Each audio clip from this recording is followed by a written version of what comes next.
இன்னைக்கு கொஞ்சம் பேசுறதுக்கு பிளாங்காக தான் இருக்குது. இன்னும் நான் கவர் பண்ண வேண்டியது இன்னைக்கு பிக் பேஷ் வந்து நான் மேட்ச் ஃபுல்லாக பார்க்கல, கடைசியாக மட்டும் பார்த்தேன். ஒன் சைடு மேட்சாக போயிட்டு இருந்தது. பிரிஸ்பன் ஹீட் வந்து கம்ஃபர்டபுளாக எடுத்துகிட்டு போயிட்டாங்க மேட்சை. அந்த டீமை பொறுத்த வரைக்கும் இப்போ விளையாண்டிட்டு இருக்காங்களே மெக்ஸ்வீனி, லபுஷேன், கவாஜா 3 பேருமே அந்த டீமில் வந்து இல்லை. இப்போ ஆஸ்திரேலியா வந்து இந்தியாவுக்கு கூட ஆடிட்டு இருக்கனால அவங்க வந்து இந்த 11ல் அட்மிட். அப்படி இருந்தும் இந்த டீம் கம்ஃபர்டபுளாக மெல்பர்ன் ஸ்டார்ஸ் கூட ஜெயிச்சிட்டாங்க. மெல்பர்ன் ஸ்டார்ஸ்க்கு இது 2வது லாஸ்ட்டு. இதுதான் பிக் பேஷோடைய பாயிண்ட்ஸ் டேபிள். செக் பண்ணி பார்த்துக்கோங்க. பிக் பேஷ் சும்மா லைட்டாக டச் பண்ணிட்டு இப்போ நான் மெயினாக இன்னைக்கு பேசணும்னு நினச்சது வந்து ஆஷனாவுடைய ரிட்டையர்மெண்ட்டை பற்றி. எனக்கு என்னன்னா, எனக்கு தெரிஞ்சது தான், எப்படி இந்தியா வந்து WTCக்கு போகிறதுக்கான வாய்ப்புகள் ரொம்ப கம்மி. அஸ்வின் விளையாண்டாலும் WTC வரைக்கும் தான் விளையாட முடியும். சப்போஸ் WTC இந்தியா போய் செலக்ட் ஆனாலும் லார்ட்ஸில் தான் நடக்கும், இங்கிலாண்டில் தான் நடக்கும். அஸ்வினை எப்படி எடுக்க போகிறது கிடையாது. ஸோ அதனால் அவருடைய தேவை முடிஞ்சிச்சு அப்படின்னு அவரே டிசைட் பண்ணி ரிட்டையர்மெண்ட் அனௌன்ஸ் பண்ணிட்டாரு. ஃபர்ஸ்ட் நான் நினைக்கிற விஷயம் என்னன்னா, இப்போ அஸ்வின் வந்து இந்தியன் பிச்சில் வந்து நல்லா பவுலிங் போட்டு எல்லா மேட்சும் வந்து அஸ்வினும் ஜடேஜாவுமே சேர்ந்து ஃபுல்லாக மேட்ச் முடிச்சிருவாங்க. மேட்ச் முடிச்சுட்டு ஃபைனல் போனால் இங்கிலாந்து லார்ட்ஸில் நடக்கும், அஸ்வின் உட்கார வச்சிருவாங்க. அது கூட ஓகே, பிச் கண்டிஷன்ஸை பேஸ் பண்ணி ஃபாஸ்ட் பவுலர்ஸ் தேவை அப்படிங்கிற கட்டாயத்தினால ஸ்பின்னரை எடுக்காம விட்டுறாங்கன்னு வச்சுக்கலாம். ஆனால் இப்போ ரீசெண்ட் டைம்ஸில் நடந்ததை நான் இமேஜின் பண்ணி பார்க்குறேன். நியூசிலாந்து கூட நடந்த 3 மேட்ச் வந்து லாஸ் ஆனப்போ அஸ்வினுடைய எப்பயும் எடுக்கக்கூடிய 5 அதெல்லாம் வரல. ஸோ 1 பேட் சீரியஸ்ன்னு நம்ம அஸ்வினுடைய ஸ்டாண்டர்டுக்கு அதை வந்து ஒரு பேட் சீரியஸ்ன்னு நம்ம கன்சிடர் பண்ணலாம். ஆனால் அந்த பேட் சீரியஸ் முடிஞ்சால் அடுத்த சீரீஸு காம்பினேஷன் தேவையில்லைன்னு சொல்லிட்டு ஒரு இமீடியட்டா அஸ்வினை சேஞ்ச் பண்ணி வேற ஒருத்தரை போடுறாங்கல்ல. அதே வந்து ஒரு பேட்ஸ்மேனுக்கு வந்து அந்த ஒரு இமீடியட் டிசிஷனை யாராலையும் எடுக்க முடியறது இல்லை. புது ஆஃப் ஸ்பின்னர் வந்து கான்ட்ரிபியூட் பண்ண முடியுது. இப்போ விராட் கோலி 2 மேட்ச் நல்லா விளையாடலிங்கிற பட்சத்தில் ஒரு புது பிளேயரால் 2 மேட்ச் கான்ட்ரிபியூட் பண்ண முடியும். அந்த இமீடியட் சேஞ்சஸ், இந்த மேட்சஸ்க்கு வந்து எங்களுக்கு விராட் கோலி அவசியப்படலை, அடுத்த மேட்ச் நாங்கள் அவரை எடுத்துக்கிறோம் அப்படிங்கிற ஒரு டிசிஷன் மட்டும் குயிக்காக எடுக்க முடியல. ஆனால் பவுலரை உட்கார வைக்கிறதுக்கான டிசிஷன் மட்டும் குயிக்காக எடுக்க முடியுது அப்படிங்கிறது என்னுடைய பெர்ஸ்பெக்ஷன். அது நீங்கள் அதை ஃபீல் பண்ணியிருக்கீங்களாங்கிறத கமெண்ட் செக்ஷனில் சொல்லுங்கள். நான் ஏதாச்சும் ஒரு ராங்கான பாயிண்ட் ஆஃப் வியூ கொடுத்துருக்கேன்னு நினச்சிங்கனாலும் அதையும் கமெண்ட் செக்ஷனில் சொல்லுங்கள்.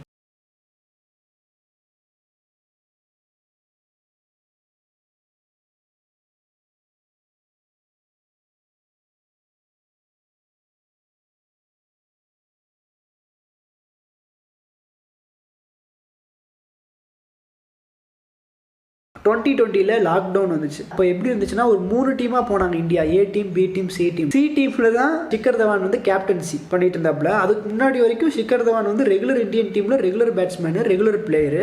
அவர் வந்து சுப்மன் கில்லு, இஷான் கிஷனு, சில எல்லா பிளேயர்ஸையும் ட்ரை பண்ணாங்க. IPL விளையாண்ட எல்லா பிளேயர்ஸுமே ட்ரை பண்ணி ஷிக்கர் தவானுக்கு கேப்டன்சி கொடுத்து அவங்க எல்லாரையும் ஆட வச்சாங்க. அந்த C டீமில் ஆடுறப்போ ஷிக்கர் தவானுடைய ஃபார்ம் வந்து பேடாக இருந்துச்சு. பேடாக இருக்கு. அது வரைக்கும் ரெகுலர் பிளேயர் விராட் கோலி, ரோஹித் சர்மா, ஷிக்கர் தவான் 3 பேர் வந்து ரெகுலர் ஸ்லாட் ஓடிஐல அந்த சீரிஸ் கேப்டன்சி பண்ணி சுப்மன் கில்லோடைய ஃபார்மை வந்து காட்டின டைம் தான் ரொம்ப எக்ஸ்ட்ராடனரியா விளையாண்டு, இஷான் கிஷனும் எக்ஸ்ட்ராடனரியா விளையாண்டு அந்த பிளேஸ் கிடைச்சது. அதுக்கப்புறமேட்டு ஒரு மெயின் டீம் இந்தியாவை எடுத்துட்டு வந்தாங்க. அப்போ வந்து ஷிக்கர் தவானுக்கு வந்து ரெஸ்ட்னு சொல்லி உட்கார வச்சு அப்படியே வந்து அந்த ரெஸ்ட்டு வந்து பர்மனெண்ட் ரெஸ்ட்டாக வந்து கன்வெர்ட் பண்ணிட்டாங்க. அதை நமக்கு பெருசாக யாருக்குமே மைண்டில் வந்துட்டு போகல. ஏன் வந்துட்டு போகலைன்னா, அப்படியே வந்துட்டு போனாலும் அதான் சுப்மன் கில் சூப்பராக விளையாடுறானே, இஷான் கிஷன் சூப்பராக விளையாடுறானே, அப்படி இருக்கப்போ ஷிக்கர் தவான் அவசியம் இல்லை அப்படிங்கிறது தான் நமக்கு பிளாக் பண்ணிடும்.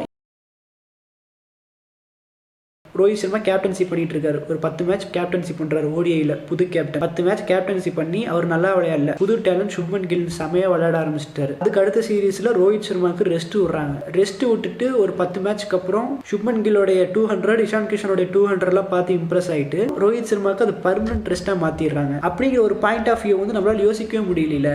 மேபி அவர் வந்து பெரிய டேட்டோவும் பெரிய ஃபேன் பேஸும் இல்லாதனாலதான் அப்படி ஒரு சிச்சுவேஷன்ல போய் மாட்டிக்கிட்டாரோ அப்படிங்கிறது என்னுடைய பாயிண்ட் ஆஃப் வியூ. ஸோ அந்த ட்ரீட்டபிலிட்டி வந்து டிஃபர் ஆகுதுங்கிறது என்னுடைய பாயிண்ட் ஆஃப் வியூ. பத்ரிநாத் சொன்னாரு, இதே ட்ரீட் பண்ணல பெருசா. எனக்கு 1000 தான் பத்ரிநாத் பேசுற ஒப்பீனியன் நிறைய விஷயம் பிடிக்காம இருந்தாலும் இந்த விஷயத்தில் என்ன சொன்னார், தண்ணி கேன் கொடுக்க அனுப்பி விடுறாங்க.